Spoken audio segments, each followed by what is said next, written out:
Alloy बनाने का तरीका ये होता है कि आप जो है ना अपने मटेरियल मतलब लमसम ये ले लिया, ये ले लिया, ये लिया, इसमें पता नहीं क्या क्या चीज़ है, इसमें पता नहीं क्या है, ये क्या है, इनको सबको ले लिया। लेने के बाद जो है ना आपने क्या करा, उसको जो है मेल्ट कर लिया। मेल्ट करने के बाद में जब मेटल तैयार हुआ ना, तो उसमें से थोड़ा सा एक छोटा सा जो है ना सैंपल ले लिया। उसे बोलते हैं बेस मेटल, कि बेस क्या है हमारा, वो बताता बेस क्या है, बेस मेटल बोलते हैं उसको। उसका सैंपल ले लिया, लेने के बाद उसको टेस्ट कर लिया। टेस्ट करने के बाद आपको पता लग गया उससे कि इसके अंदर जो मैंने मेल्ट किया है इसमें क्या चीज़ ज़्यादा है या कम है या क्या है। यदि ज़्यादा है तो उसको डाइल्यूट कर दिया।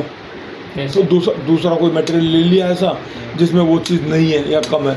जैसे सपोज क्या कहते हैं आपका जो है ना आयरन बढ़ गया, तो आयरन बढ़ गया पिस्टन डाल दिया, या कोई मतलब ऐसा मटेरियल डाल दिया जिसके अंदर आयरन कम है, या एलएमसिस का मटेरियल डाल दिया, ठीक है, तो वो क्या करेगा, सिलिकॉन को रिड्यूस कर देगा, ठीक है।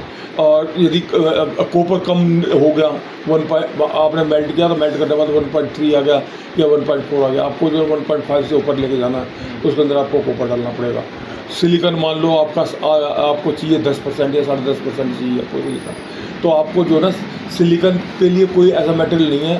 पिस्टन हो सकता है लेकिन पिस्टन इतना ज़्यादा अवेलेबल नहीं होता, तो उसके अंदर आपको सिलिकॉन मेटल डालना पड़ेगा, ठीक है। इतना डालना पड़ेगा कैलकुलेशन के हिसाब से कि मेरा 8% है, मेरे को 10 करना, तो 10 करने के लिए मेरे को कितना सिलिकॉन डालना है, तो वो सिलिकॉन आपने उसके अंदर डाल दिया। तो डालने के बाद में फिर तैयार किया मटेरियल, तैयार करने के बाद में फाइनल सैंपल लिया कि जो मैंने डाला है वो से उतना हो गया या नहीं हो गया।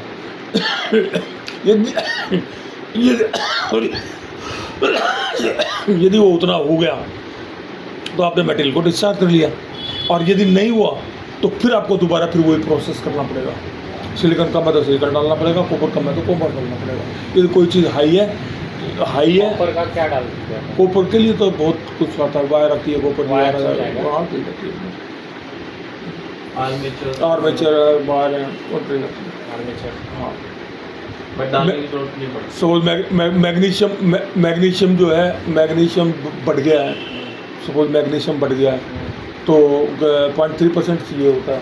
यदि 0.35 हो गया या 0.4 हो गया तो उसके लिए फिर एक केमिकल आता है, वो केमिकल डालने के बाद में उसको मैग्नीशियम को रिड्यूस कर देते हैं, ख़त्म कर देते हैं। या फिर कोई ऐसा मटेरियल डालते हैं जिसमें मैग्नीशियम कम हो। ये ADC12 का है। ADC12 का है। अगर आप कोई दूसरा अलॉय बना रहे हो, कोई दूसरा अलॉय बना रहे हो तो कौन सा? अब जैसे कोई भी मतलब एज पर कस्टमर डिमांड के भाई मुझे ये, अब जैसे आप 98+ बना रहे हो, जैसे बता रहे हो आप सेक्शन का, या 6063 बना रहे हो, 6061 बना रहे हो, तो उसके अंदर भी यही फार्मूला है। उसके अंदर आयरन बढ़ जाता है। जनरली क्या होता है, और कोई एलिमेंट नहीं हिलता, आयरन थोड़ा सा बढ़ जाता है। तो यदि आयरन बढ़ जाता है तो फिर आपने जो है ना उसके लिए उसके अंदर जो है ना या तो आपने जो है ना रेडिएटर डालना है, या वायर डालनी है, या वो दूसरा कोई सेक्शन मटेरियल डालना है, वो डालना पड़ेगा। मतलब कहने का मतलब है आप चाहे कोई भी मटेरियल यूज़ करो, स्क्रैप कैसा भी यूज़ करो, वो आपके ऊपर, आपके दिमाग के ऊपर है, आपकी एक्सपर्टाइज के ऊपर है। कोई भी स्क्रैप यूज़ करो, लेकिन जो फाइनल प्रोडक्ट है ना, जो फाइनल आपने जिसको फाइनल प्रोडक्ट बना रहे हो, फाइनल सैंपल ले रहे हो, वो वही होना चाहिए जो कस्टमर को चाहिए। जो कस्टमर को चाहिए वो ही होना चाहिए। आप चाहे कुछ, वो कहता जी आप कुछ भी यूज़ करो, मुझे कुछ मतलब नहीं, लेकिन जो चीज़ आप मेरे को दे रहे हो ना, वो मेरे को वही दो जितने।